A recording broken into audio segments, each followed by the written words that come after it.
My name is Catherine. I'm 26 years old. And for 5 years, my stepmother treated me like an unwanted squatter in my own family. I kept telling myself that if I just kept my head down and paid my own way, she would eventually respect me. But the day everything cracked open was last Tuesday. She changed the locks on my apartment to let her unemployed niece move in. "You never contributed a single penny here," she yelled down at me from the second-floor balcony. Four of my neighbors stopped dead on the sidewalk to watch. The mailman froze halfway up the front steps. I paid the deposit. I bought the furniture. I kept that place standing while she acted like I had never belonged in it. I thought taking the high road meant letting her win the argument. I was wrong. I grabbed my 3 bags, dialed the building manager, and put him on speakerphone. I asked him loudly to verify the only name listed on the master lease. When he answered, my stepmother's coffee mug slipped right through her fingers and shattered on the pavement below. She had no idea how expensive her little balcony performance was about to become. What happened next didn't just put her niece on the street, it completely destroyed the web of lies she had been spinning to my father. Before I go on, take a moment to like and subscribe, but only if this story speaks to you. Drop your location and local time in the comments. Now let me take you back to 8 months ago. 8 months ago, I was sitting at my kitchen table with a stack of bank statements and a cold cup of coffee. I had just finished my shift at the hospital and my feet were throbbing. Most 26-year-olds I knew were out at bars or traveling, but I was focused on one thing: keeping this roof over my head. I grew up in a house where money was a weapon. My father, Gerald, worked hard, but he never quite understood how to manage what he earned. When he married my stepmother, Diane, 4 years ago, the narrative changed. Suddenly, everything good that happened was because of Diane's wisdom, and every struggle was because of my supposed irresponsibility. I moved into this 2-bedroom apartment 3 years ago. It was a stretch, but I wanted a place where I could breathe. Because my father was worried about me failing on my own, he insisted Diane come along when I signed the paperwork. She didn't sign the lease, I made sure of that, but she acted like she was the one approving the transaction. "You're lucky we're here to guide you, Catherine," she told me that day, watching me sign the master lease. "Without us, you'd be on the street in a month." I paid the security deposit. I paid the first month's rent. Every month since then, I've had $1,800 automatically drafted from my checking account. I have the receipts. I have the digital trail. But in the family group chat, the story was different. Diane would post photos of the apartment whenever she visited. She'd caption them with things like, "So glad we could provide a safe space for Catherine while she finds her footing." At Sunday dinners, she would sigh loudly while looking at my father. "It's a heavy burden, Gerald, keeping up with 2 sets of bills. But we do it for family, don't we?"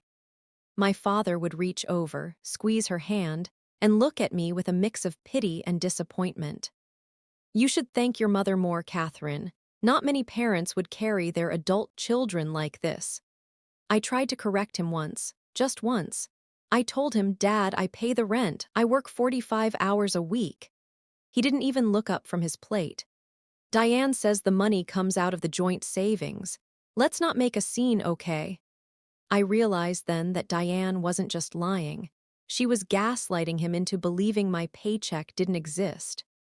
She had convinced him that my salary went to frivolities while she handled the heavy lifting.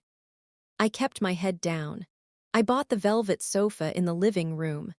I bought the dining table where she sat and called me a mooch.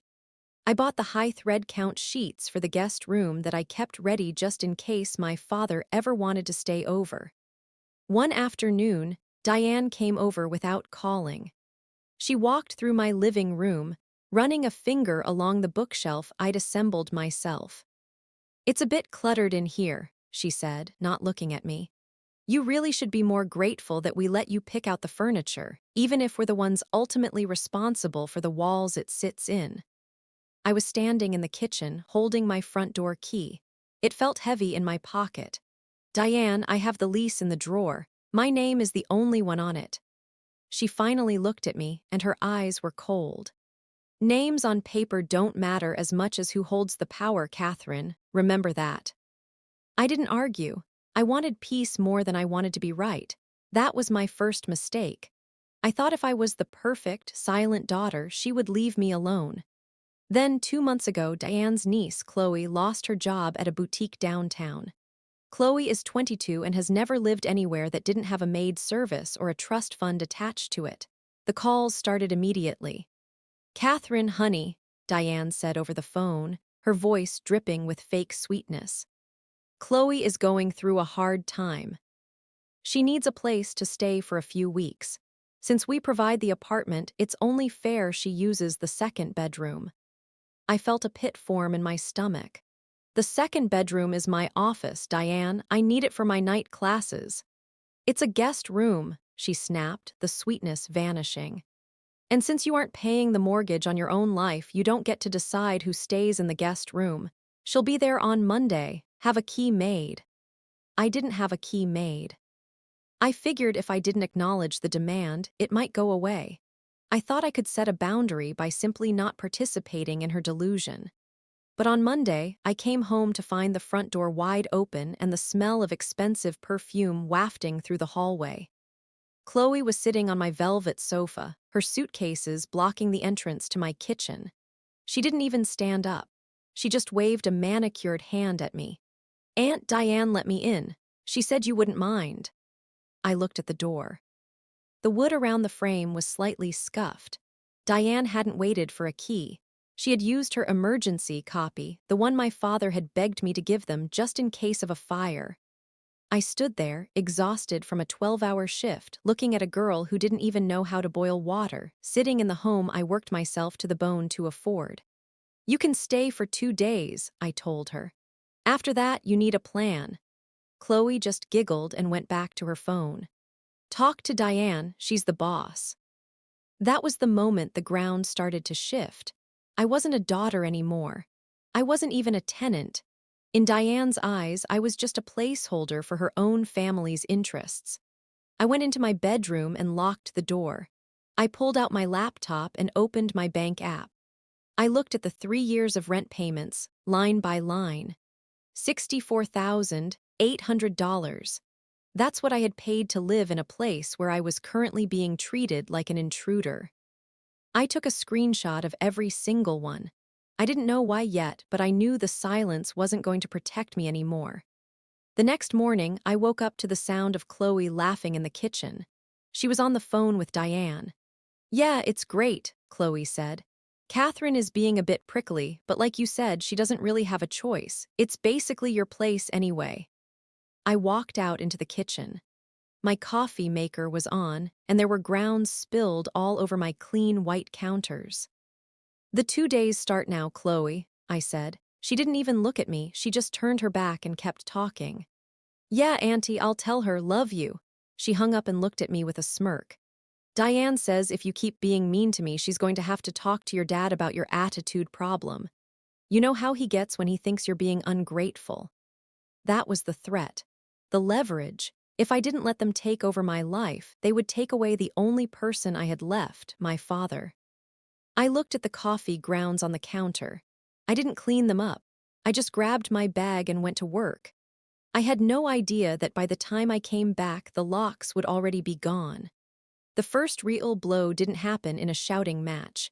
It happened at 2:15 p.m. on a Tuesday while I was standing in the hospital cafeteria. My phone buzzed with a notification from my smart lock app. Front door, unlocked by user, manual. I hadn't authorized anyone to be at my place. I called my house and Chloe picked up on the second ring. I could hear the television blaring in the background, a reality show I never watched. "Chloe, why are you there? I told you 2 days and that was 3 days ago."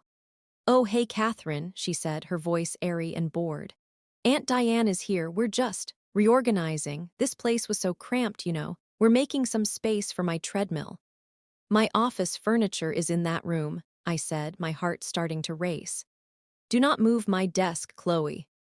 Too late, it's already in the hallway. Diane says you don't really use it for work anyway, just internet stuff. She says it's better for the apartment's flow. I hung up and told my supervisor I had a family emergency. I drove home so fast my hands were shaking on the steering wheel. When I pulled into the complex, I saw it before I even got to my door. My ergonomic desk, the one I'd saved for 3 months to buy, was sitting in the communal hallway next to a stack of my textbooks. A neighbor was walking past, eyeing the desk like it was out for trash collection. I burst through my own front door. The living room looked like a war zone.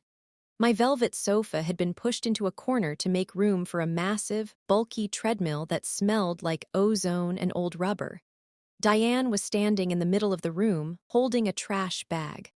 "What are you doing?" I screamed. I didn't mean to yell, but the sight of my life being bagged up like garbage broke something inside me. Diane didn't flinch. She didn't even look guilty. She just tucked a stray hair behind her ear and pointed at the trash bag. "I'm clearing out the clutter, Catherine. If you're going to live here under our grace, you need to keep it presentable. This place was starting to look like a dorm room. It reflects poorly on us." "On us? Diane, I pay the rent. This is my furniture." "I bought that desk." "With what money?" she asked, her voice dropping into that terrifyingly calm tone she used when she was about to gaslight me. "The money we provide, the allowance your father gives you. Don't be ungrateful. It's an ugly look on a girl your age." I looked at Chloe.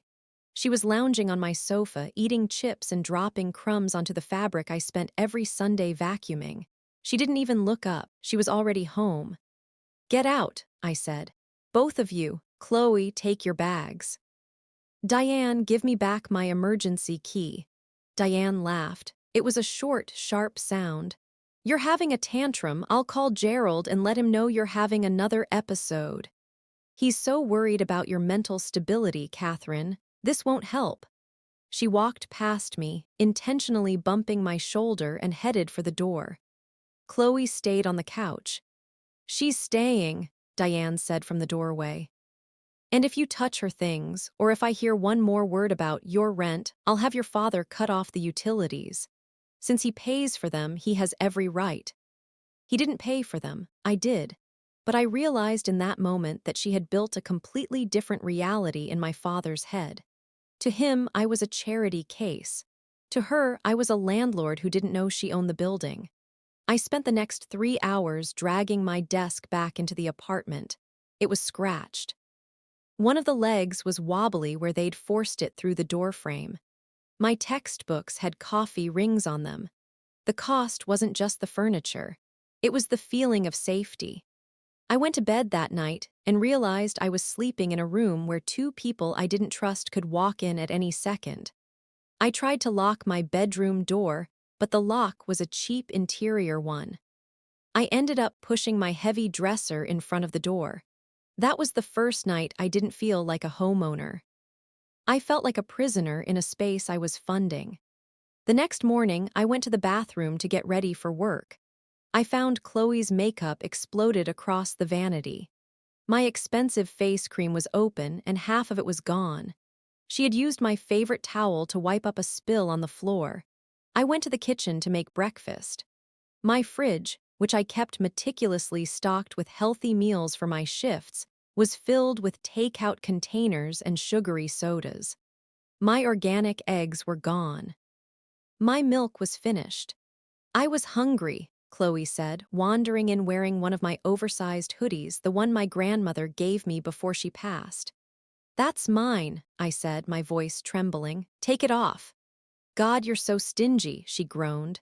"Diane was right. You really don't know how to share. No wonder you're single." She walked away, still wearing my hoodie, leaving the fridge door wide open. I stood there in the cold air of the refrigerator, looking at the empty shelf where my dinner should have been. I realized then that they weren't just visiting. They were consuming me.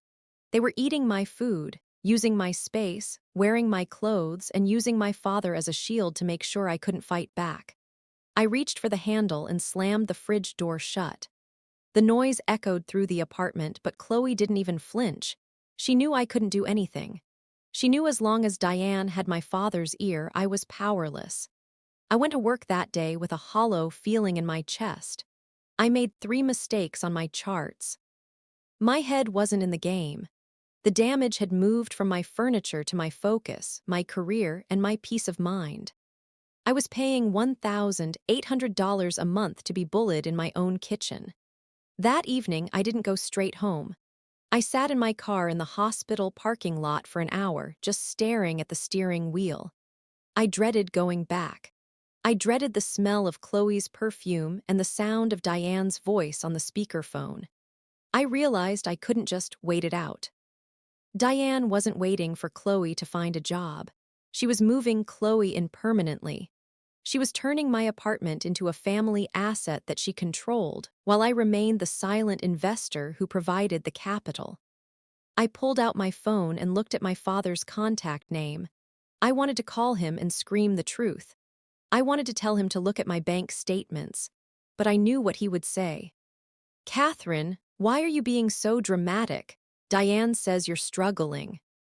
Why can't you just be grateful for the help?" He wouldn't believe the numbers. He would believe the woman he loved, the woman who made him feel like a provider even when he wasn't. I put the phone away. I knew I needed more than just a phone call. I needed a mountain of evidence that even Diane couldn't talk her way out of.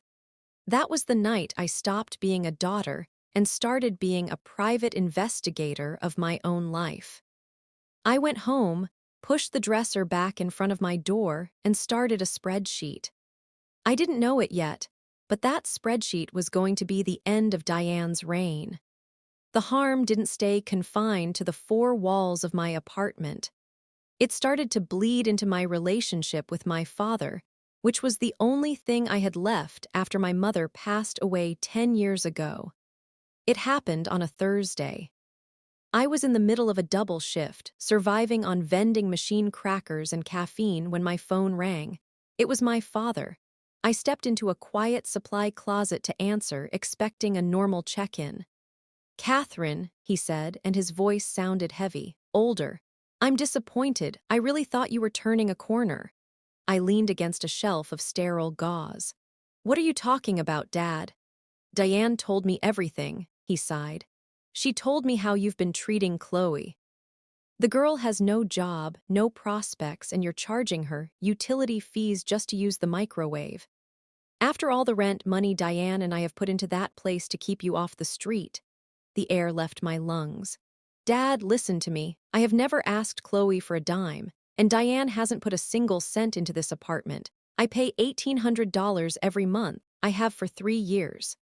There was a long, suffocating silence on the other end. Then a scoff. "Catherine, stop. Diane showed me the bank transfers. She shows me every month when she moves the money from our joint savings into the Catherine Housing Fund. Why would she lie about that? To make herself look like a saint? She's already a saint for putting up with your attitude." I felt like I was screaming underwater. Diane wasn't just claiming she paid. She was likely moving money between her own accounts and labeling them with my name to create a paper trail of charity for my father to see. She was stealing the credit for my grueling 40-hour weeks. "She's lying, Dad. Please just come over. Look at my lease. Look at my direct deposits." "I'm not going to be part of your games," he snapped. "Chloe says you hide your mail so she can't see the eviction notices Diane is supposedly saving you from. It's pathetic, Catherine. Just say thank you for once in your life." He hung up before I could respond. I stayed in that supply closet for 5 minutes, staring at a box of tongue depressors. The betrayal was physical. It felt like a cold weight in my stomach. While I was at work, cleaning up spills and monitoring vitals, Chloe was at my home, living my life for free. She was benefiting from my exhaustion while Diane used my existence to play the role of the long-suffering martyr. They had turned my father into a weapon against me. When I got home that evening, the situation had escalated. The guest room, my office, was now completely Chloe's. My bookshelf had been moved into the living room and my books were stacked haphazardly on the floor. I saw Chloe in the kitchen, pouring a glass of the expensive wine I'd bought to celebrate finishing my last semester of classes. "That was for a special occasion," I said, my voice flat. She took a long sip and smiled. "Every day is a special occasion when you don't have to work, Kathy. You should try it sometime." "Oh, wait, you can't. You're too busy pretending to be a grown-up." "I am a grown-up, Chloe. I'm the one paying for that wine." She laughed, a high-pitched, grating sound. "Sure you are. Aunt Diane says you're a compulsive liar. She says it's a symptom of your instability. Honestly, I feel bad for you. It must be hard living in a fantasy world." She walked past me, deliberately spilling a drop of red wine on my white rug. She didn't even look back. That was the moment I stopped trying to explain. I realized that as long as I was using words, I was losing. Diane was a professional at words. She had spent years crafting a version of me that was weak, broke, and delusional. If I kept arguing, I was just playing the role she wrote for me. I went into my room and locked the door with the dresser again. I didn't cry. I pulled out my laptop and went to my bank's website. I began downloading every single monthly statement from the last 3 years. I highlighted the rent payments in yellow. I highlighted the utility bills in green. I highlighted the grocery runs and the furniture purchases. Then I went to my email and searched for the digital copy of my master lease. I printed 3 copies, one for me, one for my father, and one for the building manager. I realized that Diane's power came from the fact that she was the only one talking. My father was listening to a monologue. It was time to turn this into a dialogue with cold, hard facts. As I worked, I heard Chloe laughing in the other room. She was on FaceTime, showing someone her new apartment. "Yeah," Chloe was saying. "My aunt got it for me. It's a bit small, but it'll do until I find something better. My roommate is kind of a loser, but she's never here anyway." The roommate. That's what I was now in my own home. I felt a strange sense of calm come over me as the printer hummed, spitting out page after page of evidence. I wasn't just fighting for an apartment anymore. I was fighting for the truth of who I was. I was a daughter who had supported herself since she was 20. I was a professional who never missed a shift. I was a tenant who had never been a day late on rent. I put the documents into a neat blue folder. I didn't tell them what I was doing. I didn't threaten them. I didn't send a single angry text to my father. I knew that the next time Diane tried to rewrite reality, she was going to run headfirst into a wall of paper. I just had to wait for her to make her next move. I knew it wouldn't take long. Diane couldn't help herself. She needed the public win. She needed to be the hero of the story in front of an audience. I sat on the edge of my bed, looking at the blue folder. I was done being the family secret. By the following Monday, the takeover had moved beyond the apartment and into my social life. I was coming home from a 12-hour shift, smelling like hospital soap and exhaustion, when I ran into Mrs. Gable in the lobby. She's a sweet woman in her 70s who has lived in 2B for 20 years. Usually, she asks about my nursing shifts or tells me about her roses. "Oh, Catherine," she said, looking at me with a sad, tilted head. "I was so sorry to hear the news. We're going to miss you around here." I stopped, my hand halfway to the elevator button. "Miss me? What do you mean, Mrs. Gable?" "Your mother, I mean, Diane, told me on Friday.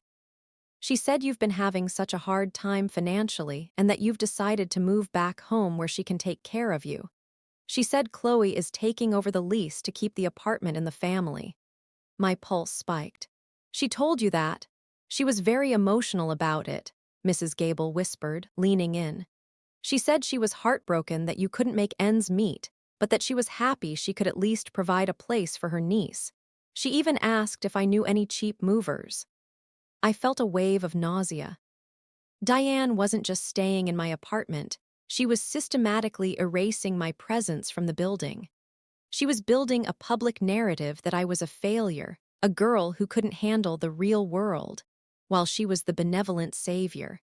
I took the elevator up, my heart hammering against my ribs. When I stepped off on the second floor, The door to 2A was propped open with a doorstop. I walked in and froze. Chloe was in the living room with two guys I'd never seen before. They were moving my velvet sofa, the one I'd paid $1,200 for, toward the balcony. "What is happening?" I shouted. Chloe didn't even look up from her phone. "Aunt Diane said this couch is too big. We're putting it in storage and bringing in her old sectional from the basement. These guys are just helping out." "No, they aren't," I said, walking over to the movers. "I am the leaseholder. Put my furniture down, now." The movers looked at each other, then at Chloe. One of them, a guy in a stained t-shirt, shrugged. "The lady who called us said she was the owner, said the roommate might give us trouble but to just keep moving." "I am not the roommate," I said, my voice shaking with a rage I'd never felt before. "I am the only person on the legal lease. If you move one more inch, I'm calling the police for theft." They put the couch down. "Look, lady, we don't want no trouble. We're just here for the $50. "Get out," I said. They didn't wait. They practically ran out the door. Chloe finally stood up, her face turning a blotchy red. "You are such a bitch, Catherine. Diane is trying to make this place look nice, and you're acting like a psycho. Do you want me to call your dad? Do you want him to hear how you're treating the people who pay your bills?" "Call him," I said. "Tell him I'm protecting the furniture I paid for with the money I earned." She didn't call him. She grabbed her purse and stormed out, likely to find Diane and plan their next move. I spent the next hour pushing my sofa back into place. My hands were trembling so hard I could barely grip the fabric. The apartment didn't feel like a sanctuary anymore. It felt like a crime scene. Everywhere I looked, I saw things that were mine being treated like they were disposable. My books were in boxes. My kitchen was filled with Chloe's junk. My neighbors thought I was a charity case. The dread was a physical weight now. I knew Diane wouldn't stop at furniture. She had already started the social eviction. In her mind, the apartment was already hers, and I was just a stubborn ghost she needed to exorcise. I didn't sleep that night. I sat in my office, the room they'd tried to turn into a gym, and looked at my blue folder. I realized that Diane was counting on my shame. She thought I was too embarrassed by the family drama to speak up to the neighbors or the building staff. She thought I would rather lose my home than lose my dignity in a public scene. She was wrong. The next morning I went to work, but I couldn't focus. All I could think about was the lock on my door. I knew it was coming. I'd seen the way Diane looked at my key. When I finished my shift at 7:00 p.m., I drove home in a daze. I walked up to my door, pulled out my key, and slid it into the lock.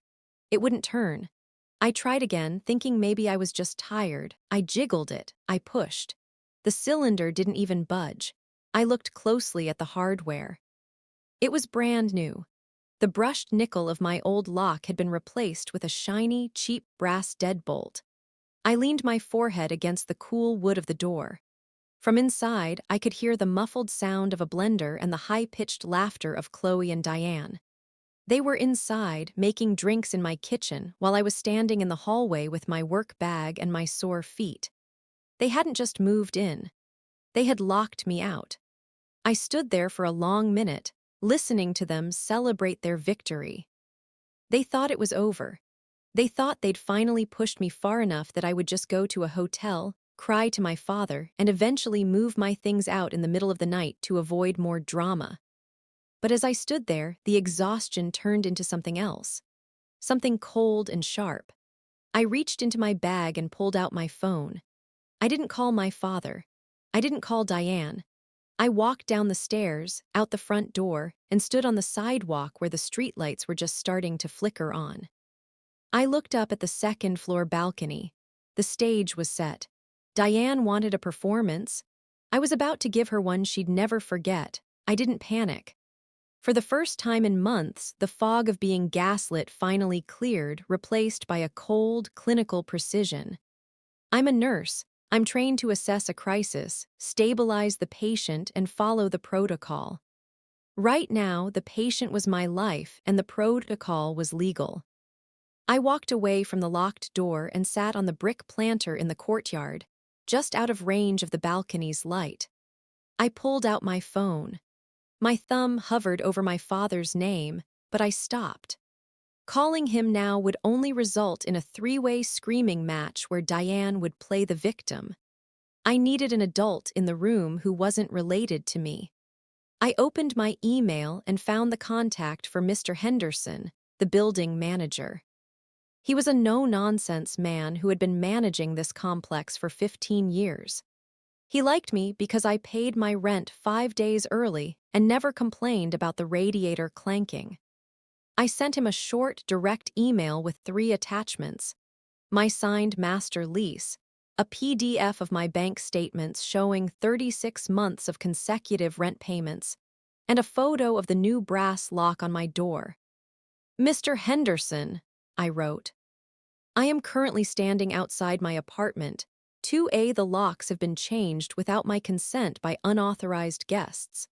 As the sole leaseholder, I am requesting an emergency maintenance intervention to regain access to my property. I am attached to this email at the main entrance." While I waited for a reply, I logged into my bank app. I looked at the Catherine Housing Fund Diane had mentioned to my father. I knew it didn't exist in my name, but I checked every sub-account I had. Nothing. Then I checked my credit score. It was 790.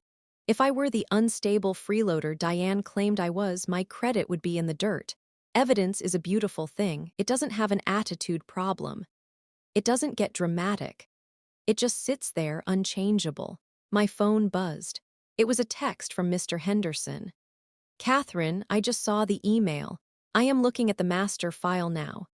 You are the only name on the lease for 2A. I have no record of a lock change request. This is a serious violation of building policy. I am heading over now with the head of maintenance. Stay where you are." I felt a surge of relief so strong I had to lean my head against the brick. I wasn't crazy. I wasn't imagining my ownership of my own life. 10 minutes later, Mr. Henderson's silver sedan pulled into the lot. He hopped out, followed by a man in a navy jumpsuit carrying a heavy-duty power drill. "Catherine," Mr. Henderson said, walking up to me. He looked annoyed, but not at me. "I checked the cameras from this afternoon.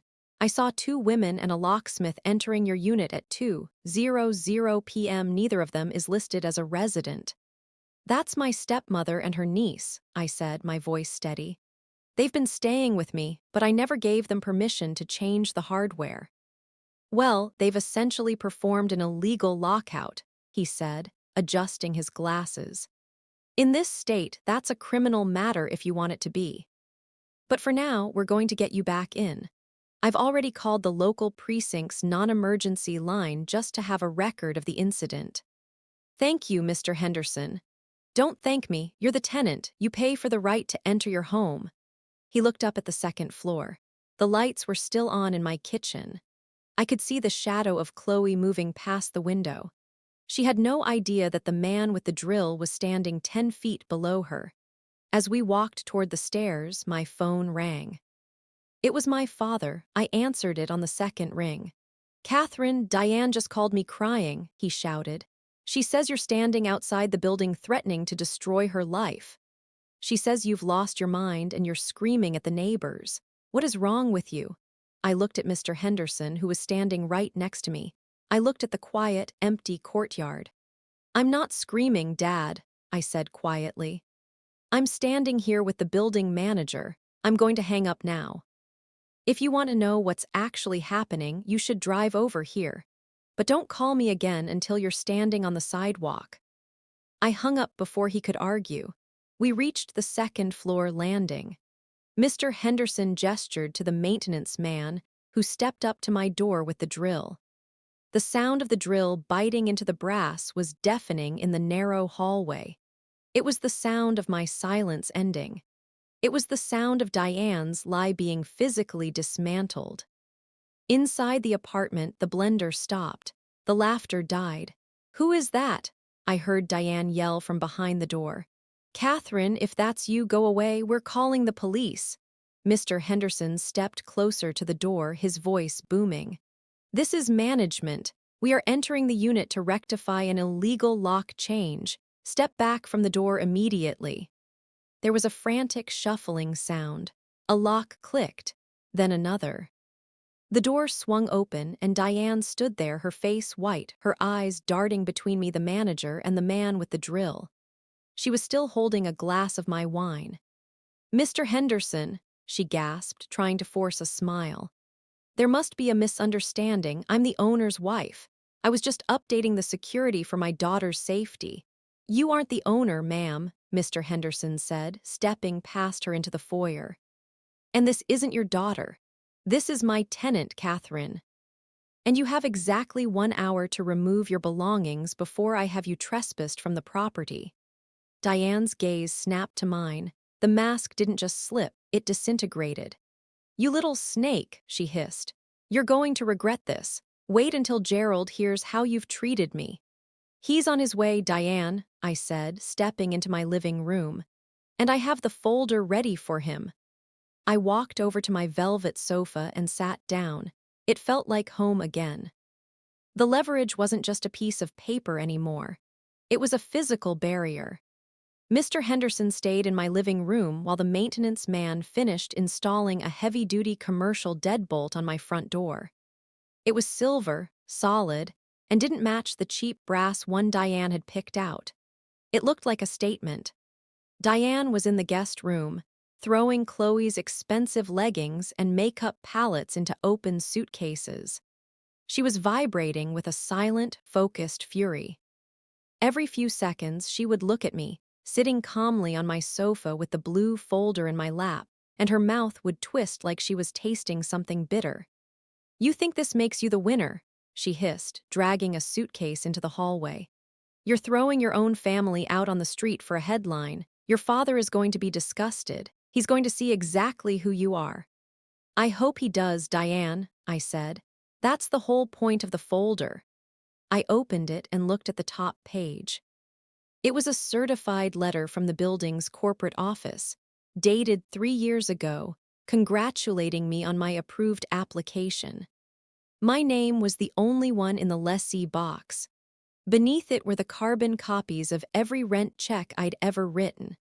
I had kept them in a shoebox in the back of my closet, a habit from my first year of nursing when I was terrified of a clerical error.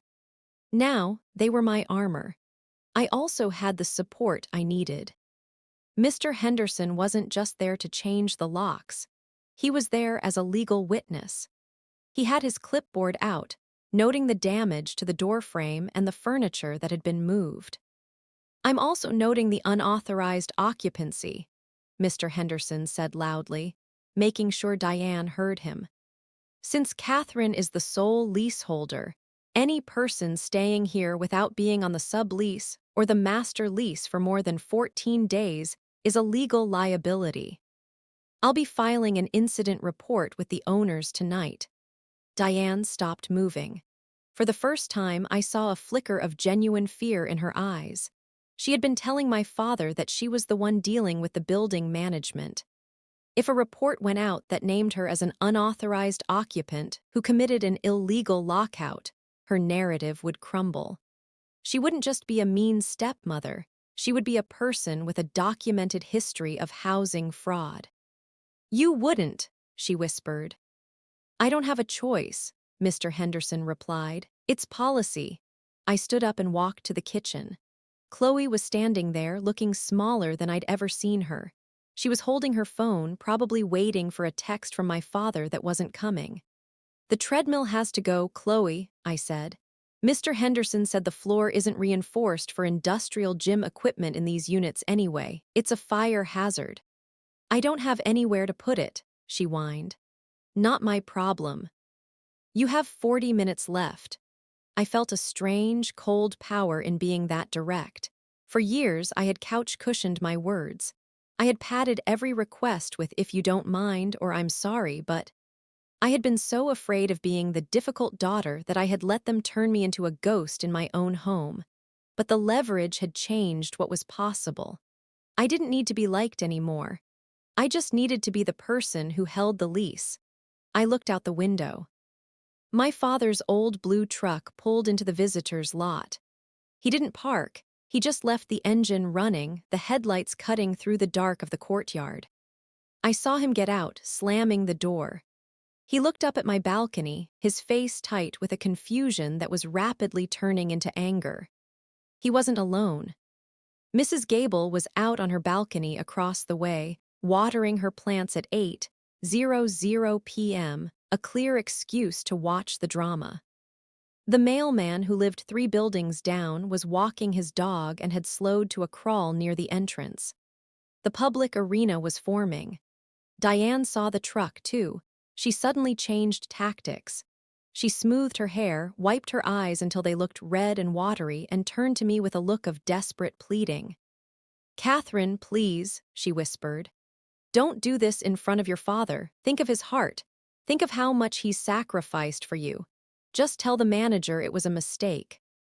We can talk about this inside like a family."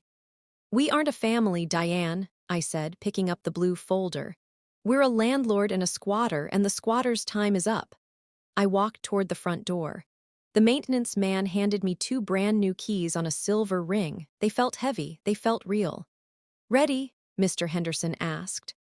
"Ready," I said. I didn't wait for them. I walked out of the apartment, down the stairs, and straight into the cool night air of the courtyard.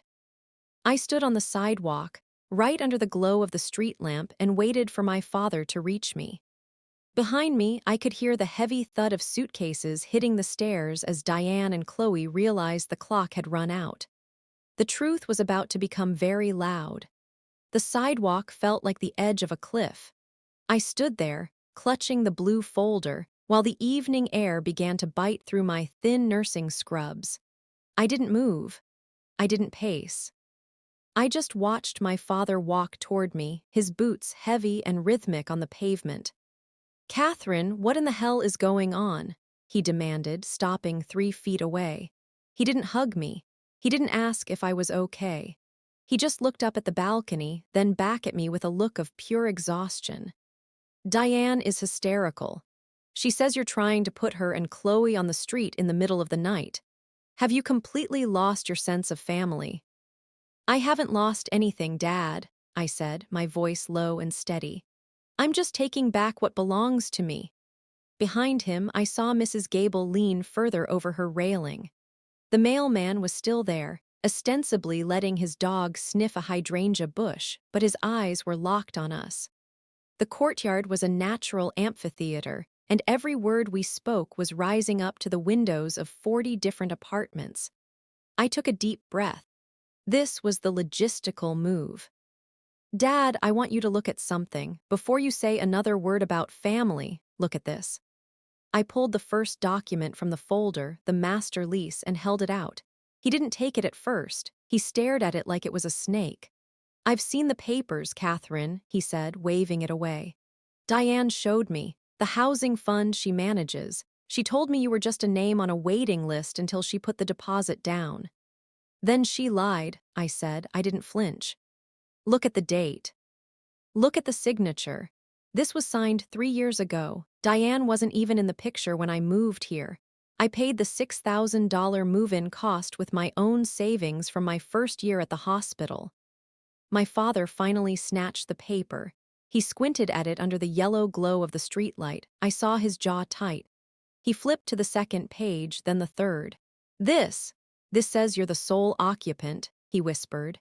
"It does, and here are the bank statements." I handed him the next stack. 36 months, Dad. Every single payment came out of my account, not a joint savings. Not a gift from Diane, me. While she was telling you she was supporting me, she was watching me go to work on 4 hours of sleep to keep this place. This was the emotional move. I stopped being the difficult daughter and started being the witness to my own life. I watched his face. The anger was still there, but it was shifting. It was no longer directed at me. It was beginning to wander, looking for its true target. "She said," he started, then trailed off. He looked up at the second-floor balcony. Right on cue, Diane appeared. She hadn't finished packing. She was still holding her phone, her face a mask of wounded dignity. She saw my father holding the papers and she knew. She didn't come down. She stayed up there, using the balcony like a pulpit. "Gerald," she called out, her voice cracking perfectly. "Don't listen to her. She's manipulated those records. You know how she is with computers. She's trying to drive a wedge between us because she's jealous of what we have." It was the same old song. But tonight the music had stopped. "Diane, come down here," my father called back.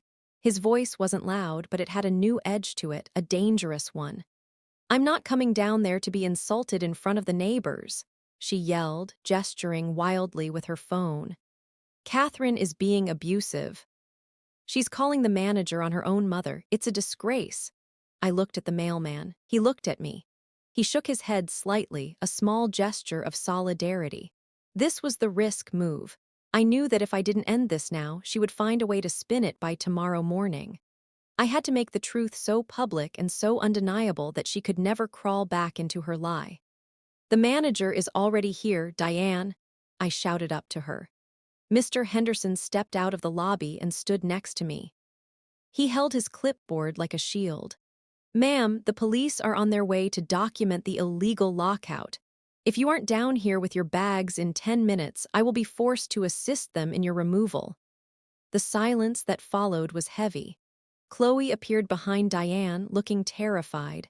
She wasn't a fighter, she was a parasite, and she realized the host was fighting back.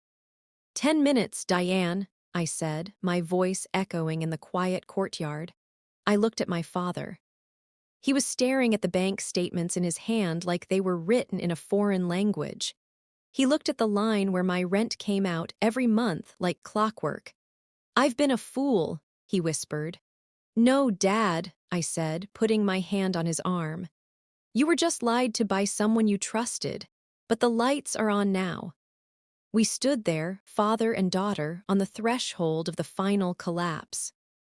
Above us, the sounds of frantic packing resumed, but this time there was no blender, no laughter, and no wine. There was only the sound of a woman who had run out of words. The countdown had reached 0. I didn't look away from my father's eyes as the sound of the front door opening echoed through the courtyard. Diane and Chloe stepped out onto the second-floor balcony landing. They weren't coming down yet. Diane was still trying to maintain the high ground, literally and figuratively. She was clutching her designer handbag like a shield, her knuckles white. Chloe was behind her, dragging a massive floral print suitcase that bumped loudly against every single step as they started their descent. "Gerald!" Diane's voice was high and thin. It carried perfectly across the pavement. "You're letting her do this.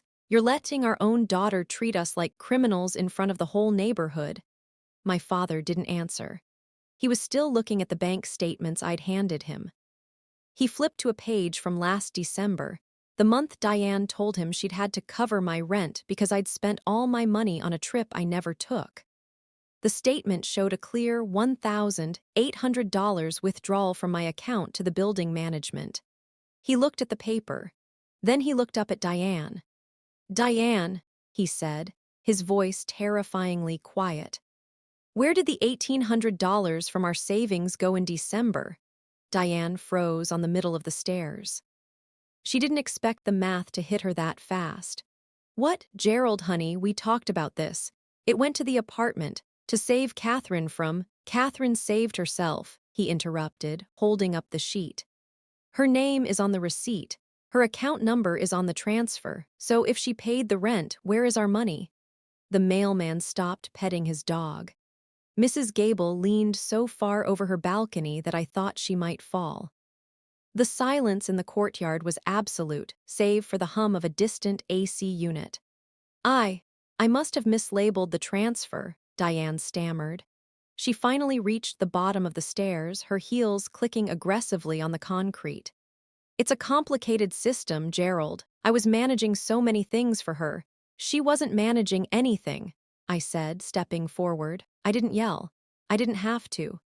"She was stealing from you and calling it charity to me. She was gaslighting you into thinking I was a failure so you wouldn't ask why she needed more money every month. She used my home as a piggy bank and a guest house for her niece." "That is a lie," Chloe chirped from behind her aunt, though her voice wavered. Aunt Diane said this was a family investment. Is it? I turned to Mr. Henderson, who was still standing by the lobby door. Mr. Henderson, can you tell my father who has paid every cent of rent on Unit 2A for the last 3 years? Mr. Henderson didn't hesitate. He looked my father dead in the eye. Every payment we have ever received for that unit has come from Catherine's verified personal checking account. We have never received a check, a wire, or a cent of cash from a Diane or a Gerald. In fact, until today, I didn't even know who these women were. Diane's face went from white to a deep, mottled purple. She dropped her bag on the sidewalk. It hit the ground with a heavy thud. You set this up, she hissed, pointing a finger at me. You coached him to say that. You've always hated me, Catherine. From the day I married your father, you've tried to destroy my reputation. You did that yourself when you changed the locks on a home you don't own, I said. My father walked toward her. He looked older than he had 10 minutes ago, but his posture was straight. He handed her back the stack of my bank statements. Go to the truck, Diane. Gerald, wait, go to the truck, he repeated. Take Chloe, take the bags. I'm going to stay here and help my daughter move her desk back into her office. Then I'm going to go home and I'm going to look at our joint account. And if one penny is missing, I'm calling the police. The police word hit Diane like a physical blow. She staggered back a step. The mask was gone. The saintly stepmother was nowhere to be found. In her place was a woman who had been caught in a 3-year-old web of her own making. You're choosing her, Diane shrieked. After everything I've done for you, I gave you a family, I gave you a life. You gave me a script, my father said, and I'm done reading it. Diane turned to the neighbors, her eyes wild, looking for an audience that would side with her. She looked at Mrs. Gable. You see this, you see how they treat me. Mrs. Gable didn't look away. She just tightened her robe. We saw you lock her out, Diane. We saw you put her furniture in the hall. We have eyes. The mailman finally spoke up, too. I've been delivering her mail for 3 years, lady. Always just her name on the bills, never yours. It was a total public collapse. The room, or in this case, the courtyard, had shifted. Diane was no longer the protagonist. She was the intruder. She turned back to me, her mouth opening and closing like a fish out of water. She looked like she wanted to lung at me, but Mr. Henderson stepped slightly in front of me, and the maintenance man with the drill was still standing right there. Get out of my way, Diane spat at me. Gladly, I said, stepping aside. The street is that way. She grabbed her bags, her movements jerky and frantic. Chloe followed her, crying now real tears of frustration because her free ride had just hit a brick wall. They shuffled toward the truck, their suitcases rattling over the uneven pavement. My father didn't follow them. He stayed standing by the planter. He looked up at my apartment window, then back at me. Catherine, he said, his voice breaking. I am so sorry. I should have looked at the papers. I should have listened to you. You're listening now, Dad, I said. That's what matters. The maintenance man finished the lock and handed me the keys. I walked over to my father and put one in his hand. You're always welcome here, I said. But Diane and Chloe are never allowed past that lobby again. Mr. Henderson has put them on the no-entry list. I understand, he said. We stood there for a long time, watching the headlights of his truck pull out of the lot. Diane was in the passenger seat, her head buried in her hands. She had tried to take my home, my reputation, and my father. Instead, she had lost all three in the span of 30 minutes on a Tuesday night. The crowd began to disperse. Mrs. Gable waved a small hand and went inside. The mailman continued his walk. The courtyard returned to its quiet, evening hum. I looked at the shattered remains of the coffee mug Diane had dropped from the balcony earlier. The ceramic shards caught the light of the street lamp, sparkling like tiny diamonds on the asphalt. I walked over, picked up a broom I'd left by the door and began to sweep them up. It was a small chore, but it felt like the most important thing I'd done in years. I was cleaning up the mess someone else had made in my life. Do you need help with the desk? My father asked. Yeah, I said, leaning the broom against the wall. I'd like that. We walked up the stairs together. For the first time in 3 years, I wasn't holding my breath. I wasn't waiting for the other shoe to drop. The shoe had dropped, it had shattered, and I was the one holding the keys. When we got inside, the apartment was quiet. The smell of Diane's perfume was still there, but the windows were open, and the night breeze was already blowing it away. My sofa was back in its spot. My books were ready to be shelved. I sat down on my velvet couch and let out a breath I felt like I'd been holding since I was 20. "I'll get the boxes," my father said, heading toward the hallway. I nodded. I reached out and touched the fabric of the sofa. It was mine. It was all mine. The liar had lost her audience, the parasite had lost her host, and I had finally found my voice. The fallout was swift. Maintenance drilled the remaining locks that night, and by 10:00 p.m., the apartment was officially empty of anyone named Diane or Chloe. Mr. Henderson filed a formal incident report with the management company. Because the lockout was documented as illegal, the building's legal team sent a cease and desist to Diane, barring her from the property under threat of criminal trespassing charges. Chloe moved back into her parents' basement. From what I heard through the family grapevine, she spent the first 3 days blaming me for ruining her career, though she still hasn't explained how a treadmill in my living room was going to get her a job. The real shift, however, happened with my father. He didn't divorce Diane, not yet, but the illusion was shattered. He started asking to see the utility bills at their house. He started checking the joint savings account every Friday. He told me later that he found nearly $12,000 unaccounted for over the last 2 years, money Diane had siphoned off while telling him she was keeping me afloat. I didn't ask for the money back. I didn't need it. The cost of that $12,000 was the permanent loss of her influence over my life, and to me, that was a bargain. I've cut Diane off completely. I blocked her number and her social media. When my father visits, he comes alone.